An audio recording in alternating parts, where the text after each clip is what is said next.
परिबा दर आकाश छुआ खाउटी हंतसंत मार्गशीर रे परिबा दर रे हाथ मारी हो नाही। गंजाम जिला छत्रपुर रे 500 टंकार परिबा आनिले बैग पुरुनी।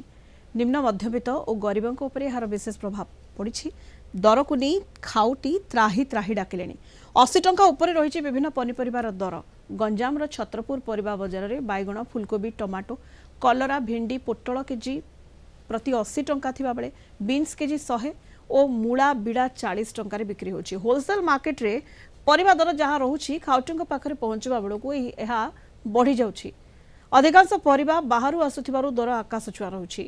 अन्यपटे चाषी को आवश्यक सुविधा जोगाई दिया जाउ नथिबारु एभଳି परिस्थिति उपजिथिबा किछि चाषी और चाषी नेता माने कहिसेंती।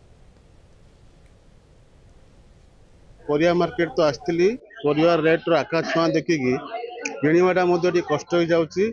और जदि 500 टंका घर नहीं आसबे बेग्रे अधा सामान होनी जहाद्वारा कि टमाटर भी 60 70 सब बैगण भी 80 कलरा भी 60 छटा किलो भी 80 100 मूला भी आकाश छुआ रेट जहाद्वारा कि किणवाटा बहुत कष्ट जाऊँगी गरीब श्रेणी पर। साग मूला साधारणतः लोक सुविधा मिलिया कथा वर्तमान समय तो साग मूला किणवाटा बहुत कष्ट।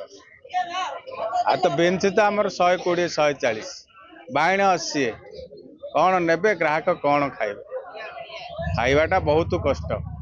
मध्यवर्ती श्रेणी लोक परिबा किणी खाइबा बहुत कष्ट। जदि स्थानीय अंचल चाषी माने पनीपरिया लगे थांते ये बिकी थांते ताहले तो बैलेंस हो पारता रेटा। एवं यही जो आसूची मार्केट हिंजिली काटू पूरा स्तंभ ए जो बड़ बड़ मार्केट रही जो कि बाहर आउची माने राज्य बाहर जिला बाहर जो से डिपो रू एमाने मुख्यतः आनिक ये बिकती 2-4 टंका ये करते से बढ़ी जाऊँगी बड़ बड़ डिपो मानक जो आसूची रेट जा फल ये बढ़िया बाध्य होती।